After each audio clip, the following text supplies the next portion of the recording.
নমস্কার। গল্প বৈঠকির তরফ থেকে সবাইকে সুস্বাগত। আজকের গল্প অন্ধকারে রাত বিরেতে। লিখেছেন সৈয়দ মুস্তাফা সিরাজ। শুরু হচ্ছে আজকের গল্প অন্ধকারে রাত বিরেতে।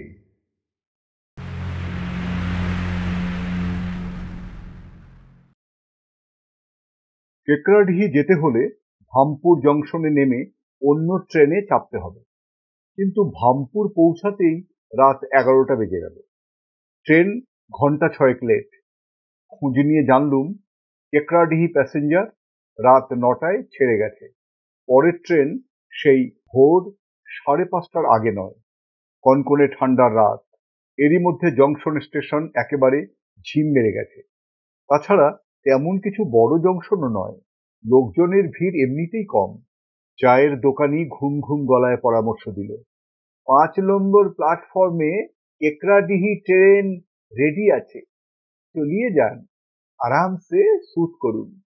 শুনে তো লাফিয়ে উঠলুম আনন্দে। ওভারব্রিজ হয়ে 5 নম্বর প্ল্যাটফর্মে পৌঁছে দেখি সত্যিই তাই। ইঞ্জিনবিহীন একটা ট্রেন কালো হয়ে দাঁড়িয়ে আছে। প্ল্যাটফর্মে জনমানুষটি নেই, মাথার উপর ছাউনি বলতেও কিছু নেই। এক ফালি চাঁদ নজরে পড়ল। শীতে তার চেহারাও খুব করুণ। কিন্তু যে কামরার দরজা খুলতে যাই সেটাই ভেতর থেকে আটকানো, জানলাগুলোও বন্ধ। বুঝলুম ভেতরে বুদ্ধিমান লোকেরা নাক ডাকিয়ে ঘুমোচ্ছে। ইতিমধ্যে প্রচুর লোক জমে উঠেছে। দরজা খুলে আর বরবাদ করবার ইচ্ছা নেই কারো। অবশ্য চোর ডাকাতের ভয়ও একটা কারণ হতে পারে।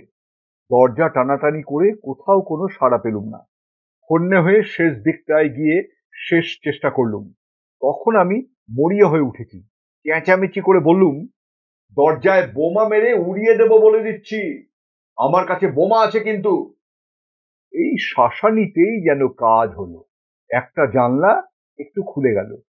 তারপর ভারী গলায় কে বলল, কি আছে বললেন? কথাটা চেপে গিয়ে বললুম, আহা, দরজাটা খুলুন না, ঠান্ডায় জমে গেলুম যে। ভেতরের লোকটি বলল, বোমা না কি আছে বলছিলেন? আরে না না, হাসবার চেষ্টা করে বললুম, ওটা কথার কথা, দয়া করে দরজাটা খুলে দিন। মাথাটা খারাপ মশাই, বোমাওয়ালা লোককে ঢুকিয়ে শেষে বিপদে পড়ি আর কি। বোমা মারতে হয় অন্য কামরায় গিয়ে মারুন, আমি ঝামেলা ভালোবাসি না। লোকটা জানলার পাল্লা নামিয়ে দিল ধমার শব্দে। অদ্ভুত লোক তো। রাগে দুঃখে অস্থির হয়ে কি করব ভাবছি, সেই সময় গুনগুন করে গান গাইতে গাইতে এই প্রচন্ড ঠান্ডায় কেউ আমারই মতো এক বগি থেকে আর এক বগি পর্যন্ত ধু মেরে বেড়াচ্ছে বুঝি।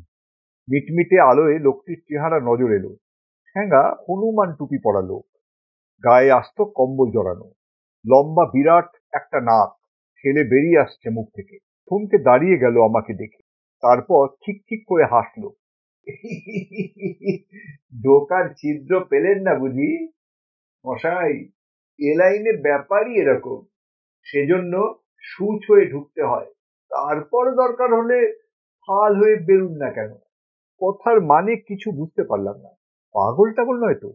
আমাকে চুপ করে থাকতে দেখে সে বলল, আপনি দেখছি একেবারে কচি খোকা, বুঝলেন না কথাটা?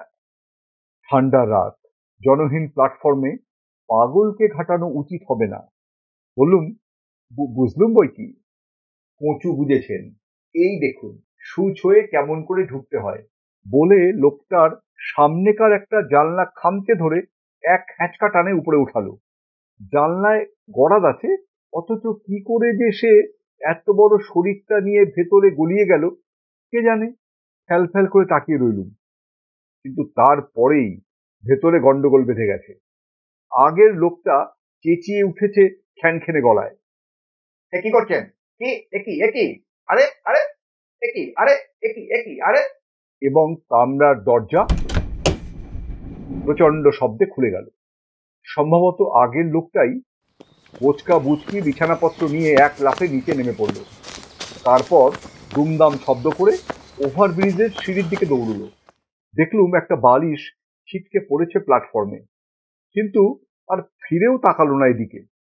এবার সুছোয়া লোকটিকে দেখতে পেলুম দরজায়। খিক করে হেসে বলল, বেজায় ভয় পেয়ে গেছে। যাকগে, ভালোই হলো।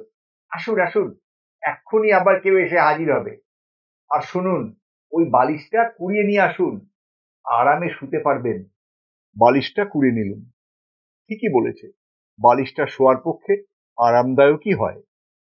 এর মালিক যে আর এদিকে এরাতে পা বাড়াবে না সেটা বোঝাই যায়। ব্যাপারটা যাই হোক, ভারী হাস্যস্কর তো বটেই। কামরার ভেতরটা ঘুরঘুরতে অন্ধকার। লোকটা দরজা বন্ধ করে ভিতর থেকে ছিটকেনি নামিয়ে আটকে দিল। দেশলাই জেলে একটা খালি বাড়তে বসে পড়ল। লম্বা নেকো লোকটা বসলো পাশের বাড়তে। তারপর আগের মতো খিক করে হেসে বলল, খুব জব্দ হয়েছে। একা পুরো একটা কামরা দখল করে বসেছিল বেটা ছেলে। আমিও একচোট হেসে বললুম, ও ডাকাত ভেবেই পালিয়েছে, বুঝলেন? ডাকাত ভাবেন, অন্য কিছু ভেবে থাকতে পারে। কিন্তু আপনি বড়াদের ফাঁক দিয়ে ঢুকলেন কি করে বলুন তো? কিচ্ছু কঠিন নয়, সে আপনিও পারেন। তবে তার আগে আপনাকে একটু কষ্ট করতে হবে। আগ্রহ দেখে বললুম, কি কষ্ট? লোকটা অন্ধকারে অদ্ভুত শব্দে হাই তুলে বলল, যাকেও সব কথা বললেও কি আপনি সে কষ্ট করবেন? কেন করব না? অমন সরু ফাঁক গলিয়ে ঘরে ঢোকাটা যে ম্যাজিক মশাই। আমার ধারণা আপনি একজন ম্যাজিশিয়ান। তা বলতে পারেন, তবে এখন আমার ঘুম পাচ্ছে। অন্ধকারে নড়াচড়ার শব্দ হলো। বুঝলুম ম্যাজিশিয়ান লোকটা শুয়ে পড়ল। বালিশটা পেয়ে আমার ভালোই হয়েছে, আমিও শুয়ে পড়লুম। কিন্তু অন্ধকারটা অসহ্য লাগবে, দম আটকে যাবার ডাকছে। তাছাড়া বন্ধ জায়গায় শোবার অভ্যাস নেই, তাই একটু পরে উঠে পড়ল। মাথার কাছে জানলাটা যেই ওঠাতে গেছি, লোকটা হা হা করে উঠল, এই এই এই এই, করেন কি করেন কি করেন কি? সূঁচ হয়ে ঢুকে হাল হয়ে বেরোনোর মতো লোকের অভাব নেই, বুঝতে পারছেন না? অসুবিধাটা কিসের?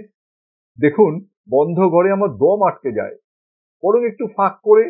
কথা কেড়ে লোকটা খাপ্পা মেজাজে বলল, যাক মশাই, বললুম না, আবার কে এসে ঢুকবে, তখন আমারই ঝামেলা হবে। আপনারা কি, বন্ধ করুন বলছি। অগত্যা ফের শুয়ে পড়লুম, কিন্তু ঘুমের রফা দফা হয়ে গেছে। বন্ধ ঘরের অন্ধকারে অস্বস্তি, তার উপর প্রচন্ড হিম কাঠ পিঠের তলায়, সঙ্গে গরম চাদরও নেই। প্যান্ট কোট হিমে বরফ হয়ে গেছে। পাশের লোকটার গায়ে কম্বল, তাই আরামে ঘুমোচ্ছে। নাকও ডাকছে। একটু পরে চুপি চুপি উঠে বসলুম। হাত বাড়িয়ে মাথার কাছের জানলাটার পাল্লা নিঃশব্দে ঠেলে ইঞ্চি দুই ফাঁক করে রাখলুম। তারপর শুয়ে পড়লুম ফের। এবার বন্ধ ঘরের সেই অস্বস্তিটা কেটে গেল। হয়তো ঘুমিয়ে পড়েছিলুম কখন। হঠাৎ একটা দুর্দার শব্দে উঠে বসলুম দুর্মুর করে। কামরা আগের মতো ঘুরঘুরতে অন্ধকার। জানলার সেই ফাঁকটা আর নেই, কিন্তু ভেতরে একটা ধস্তাধস্তি বেঁধেছে যেন।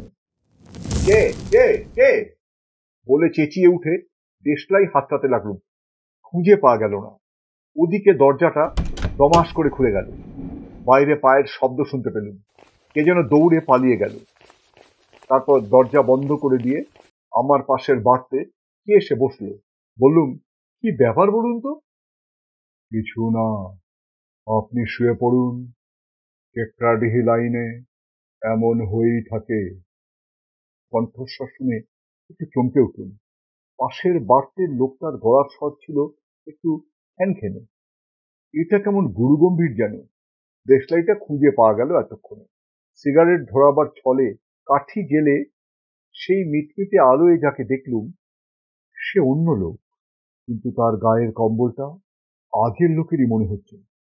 এই লোকটার নাক বেজায় চ্যাপ্টা, তাছাড়া মুখে একরাশ গোঁফ দাড়ি, মাথার টুপিটা অন্যরকম। গম্ভীর স্বরে বলল, কি দেখছেন? অবাক হয়ে বললুম, আগের ভদ্রলোক কোথায় গেলেন বলুন তো? কেন, আমাকে কি সঙ্গী হিসাবে পছন্দ হচ্ছে না? না না না না, মানে বলছিলুম কি, আপনিও কি জানলার ফাঁক গলিয়ে ঢুকেছেন? ঠিক তাই। বুঝলেন না, যা ঠান্ডা পড়েছে। তা পড়েছে, কিন্তু আপনিও দেখছি একজন ম্যাজিশিয়ান। তা বলতে পারেন। আগের ভদ্রলোক কোথায় গেলেন? নতুন সঙ্গী বলল, এ যায় ভয় পেয়ে পালিয়েছে। ব্যাটা ছেলে, কাতুকুতুতে ওস্তাদ। কিন্তু আমি কি করি জানেন তো? কামড়ে দিই। আপনি? আমি আমি কিছুই পারি না বলে পা ছড়িয়ে শুয়ে পড়লুম। সিগারেটের আগুনে ঘড়ির কাঁটা দেখে নিলুম, 2:05। আর ঘন্টা তিনেক এসব উপদ্রব সহ্য করে কাটাতে পারলে আর চিন্তা নেই। ঘুম আর এসে কাজ নেই। পাশের নতুন সঙ্গীর কিন্তু নড়াচড়ার শব্দ নেই। শুয়ে পড়লে টের পেতুম। তাই একটু অস্বস্তি হচ্ছিল। ওই যে বলল কামড়ে দেয়, হঠাৎ ঝাঁপিয়ে পড়ে কামড়ে দেবে না তো? ভাব করার জন্য বললুম, ঘুমোতে ইচ্ছা করছে না? প্রকাণ্ড হাই তোলার শব্দ করে বলল, না, আপনি ঘুমোন। ঘুম আসছে কই? বন্ধ ঘরে আমার দম আটকে যায়। সম্ভবত জানলা খুললে আপনারও আপত্তি হবে। কাজেই না, না, আবার কেউ ঢুকে গন্ডগোল বাঁধাবে যে। আগের ভদ্রলোক বলছিলেন, জানলার গরাদ গলিয়ে ঢোকা শিখতে হলে নাকি একটু কষ্ট করতে হবে। কিন্তু কষ্টটা কি সেটা চেপে গেলেন।